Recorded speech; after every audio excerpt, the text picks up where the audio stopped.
भारत एकमात्र ऐसा देश है जहाँ पर सभी धर्मों के लोग निवास करते हैं। यही नहीं, यहाँ पर सभी धर्मों के लोग मिलजुल कर रहते हैं।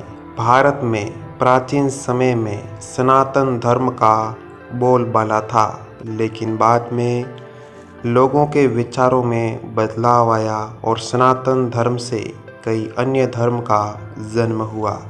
उनमें से जैन धर्म, बौद्ध धर्म और सिख धर्म प्रमुख है। आइए दोस्तों, आज हम बात करेंगे आंधी तूफान की तरह से आए हुए और प्रबलता के साथ खड़े हुए बौद्ध धर्म के बारे में। बनारस से करीब 100 मील उत्तर की ओर हिमालय की तराई में प्राचीन काल में कपिलवस्तु नामक एक नगर था। वहाँ श्री रामचंद्र के वंशज क्षत्रिय लोग राज्य करते थे। जिस समय मगध में बिंबिसार का राज्य था, उसी समय कपिलवस्तु में सुधोधन का राज्य था। उसकी रानी महामाया ने एक पुत्र को जन्म दिया, जिसका नाम सिद्धार्थ रखा गया। यही बालक बाद में गौतम बुद्ध के नाम से विख्यात हुआ।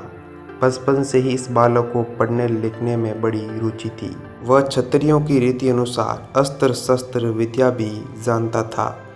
मात्र 18 वर्ष की आयु में उसका विवाह हो गया, किंतु फिर भी वह सांसारिक भोगों में लिप्त नहीं हुआ। उसने पिता की राजधानी में बूढ़े, रोगी और मृत अवस्था के लोगों को देखकर समझ लिया कि संसार के सभी प्राणी दुख में फंसे हैं, जिनसे छुटकारे का उन्हें कोई उपाय नहीं सूझ रहा था।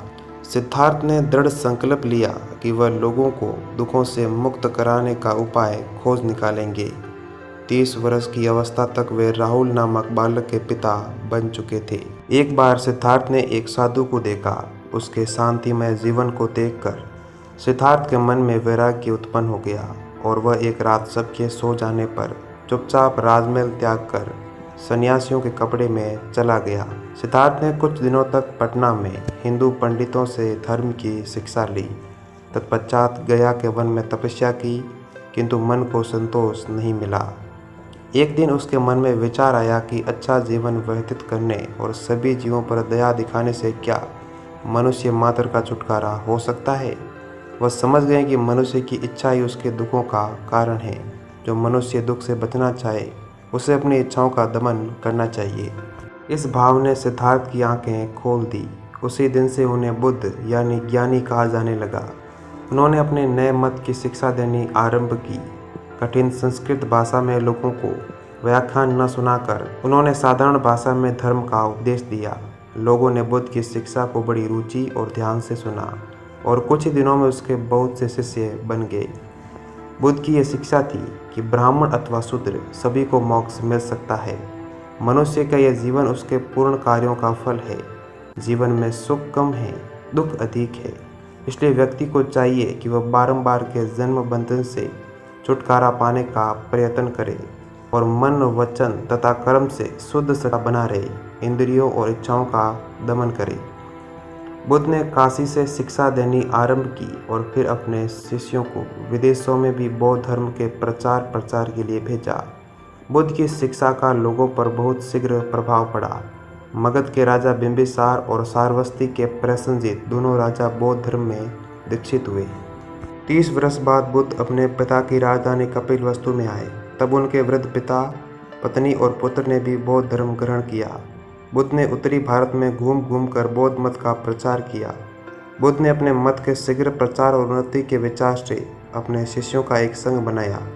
ये लोग मठ बनाकर इकट्ठा रहते और संसार से संबंध छोड़ भले चाल चलन और शांति में दिन काटते। इनमें स्त्री और पुरुष सभी सम्मिलित थे। उनके मठों का नाम विहार था। वहाँ मठों की संख्या ज़्यादा हो जाने के कारण उस प्रांत का नाम, जहाँ ये लोग रहते थे, बिहार ही पड़ गया। बुद्ध देव धर्म शिक्षा देते हुए मगध और कौशल आदि राज्यों में भ्रमण करते हुए 80 वर्ष की अवस्था में कुशीनगर में शांतिपूर्वक अपने शिष्य मंडली से वार्ता करते हुए परलोक सिधार गए। तो दोस्तों, अभी के लिए इतना ही। अगर आपको ये वीडियो पसंद आया हो तो हमारे वीडियो को लाइक करें और चैनल को सब्सक्राइब करना बिल्कुल ना भूलें।